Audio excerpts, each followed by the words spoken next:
नमस्कार देवियों और सज्जनों। हमारे समाज में अंधविश्वास और कुप्रथाओं का चलन इस तरह होता है कि हम लोग रीति रिवाजों के पीछे का कारण जाने बिना ही उनका पालन करते रहते हैं। नए कदम उठाने की हिम्मत कोई नहीं करता, क्योंकि ऐसा करने पर समाज के विरोध का डर बना रहता है। एक छोटी सी कहानी सुनाते हैं। एक बार कुछ बंदरों को एक बड़े से पिंजड़े में बंद करके पिंजरे के बीचों बीच एक सीढ़ी लगा दिया गया और सीढ़ी में कुछ केले लटका दिए गए। अब थोड़ी देर बाद उसमें से एक बंदर केला खाने की कोशिश करने लगा।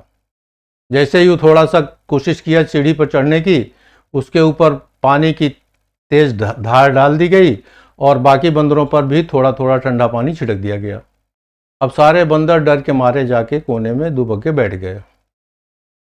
थोड़ी देर बाद एक दूसरा बंदर हिम्मत किया सीढ़ी पर चढ़ने की।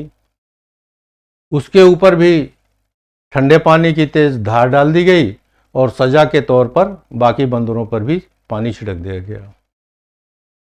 अब बंदर समझ गए थे कि जो भी खाने की कोशिश करेगा तो सजा सबको मिलेगी।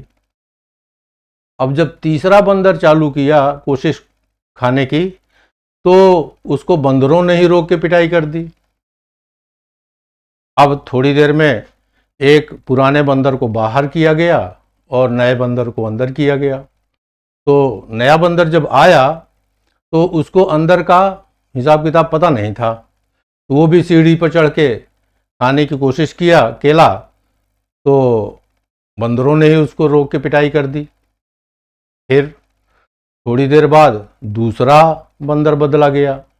पुराना दूसरा बंदर बाहर किया गया, नया बंदर आगे अंदर किया गया। तो जब दूसरा नया बंदर आया तो वो भी खाने की कोशिश किया, तो उसको भी सारे बंदरों ने रोक के उसकी भी पिटाई कर दी और उस पिटाई में वो नया वाला बंदर भी शामिल था। इसी ढंग से धीरे धीरे सारे बंदर बदल दिए गए। पुराने बंदर बाहर कर दिए गए और नए बंदर अंदर कर दिए गए। अब उसके बाद थोड़ी देर बाद एक और बंदर को पिंजरे में डाला गया और आश्चर्य की फिर से वही हुआ। सारे बंदरों ने उस नए बंदर को सीढ़ी के पास जाने से रोक दिया और उसकी पिटाई कर दी, जबकि पिटाई करने वालों में से किसी को भी नहीं पता कि यह पिटाई क्यों कर रहे हैं। इसी प्रकार से हम अपने रीति रिवाजों पर भी आंख बंद करके विश्वास न करके ध्यान से उनको मनाएं। धन्यवाद।